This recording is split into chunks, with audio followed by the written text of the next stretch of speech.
Section 2. You will hear a tour guide giving information about a shopping district.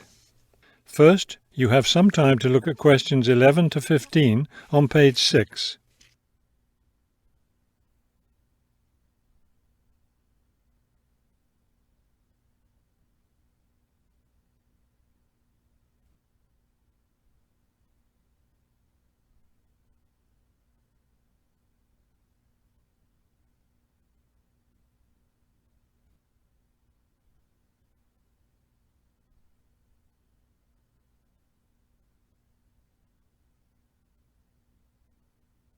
As you listen to the first part of the talk, answer questions 11 to 15.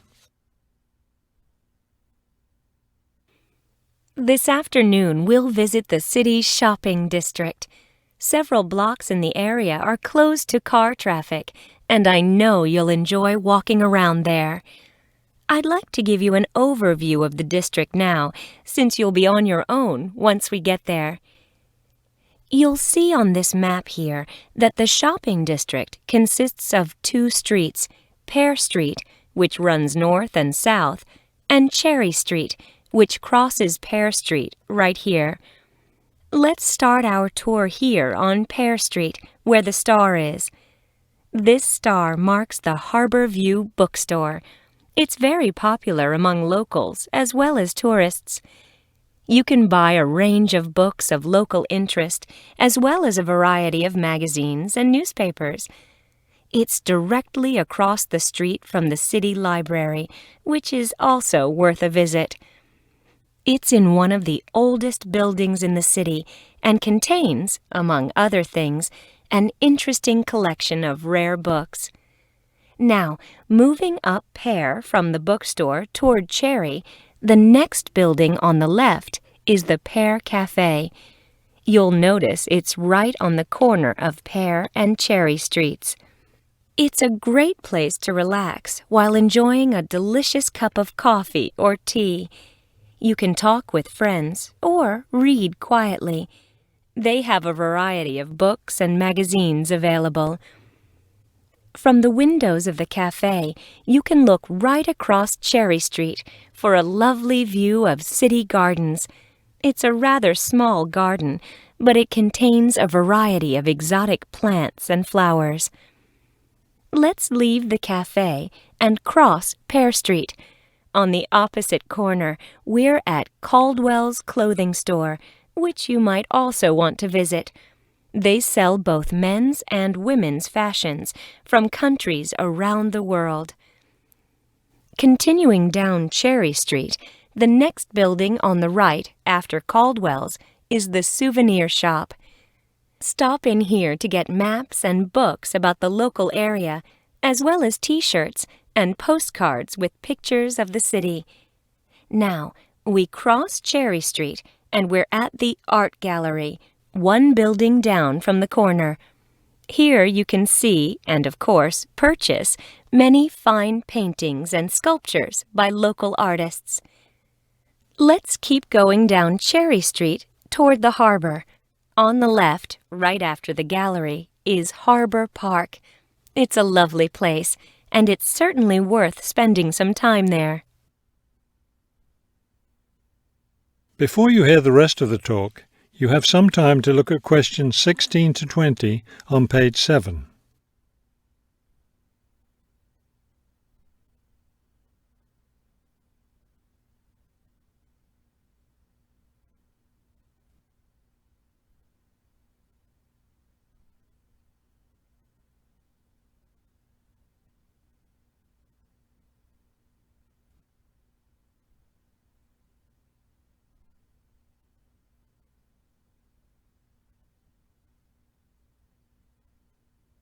Now listen and answer questions 16 to 20.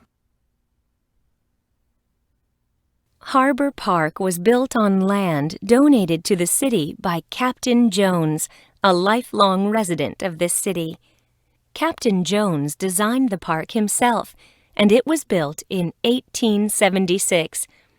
Exactly in the center of the park, a statue of Captain Jones was erected, and it's still standing there today. It shows Captain Jones on the bow of his ship. After viewing the statue, you can follow the path that goes through the woods just behind. It will lead you to a lovely garden, in the middle of which is a fountain. This is a nice place to enjoy a few quiet moments. If you still feel like walking, continue on to the far end of the garden. There, you'll find a wooden staircase, which will take you down to the harbor. You might enjoy the view of the boats from there. There's also a walking path along the water, which will eventually bring you back up to Cherry Street. You can see that there's plenty to do in this part of the city. The bus leaves at 1:30. That is the end of section 2. You now have half a minute to check your answers.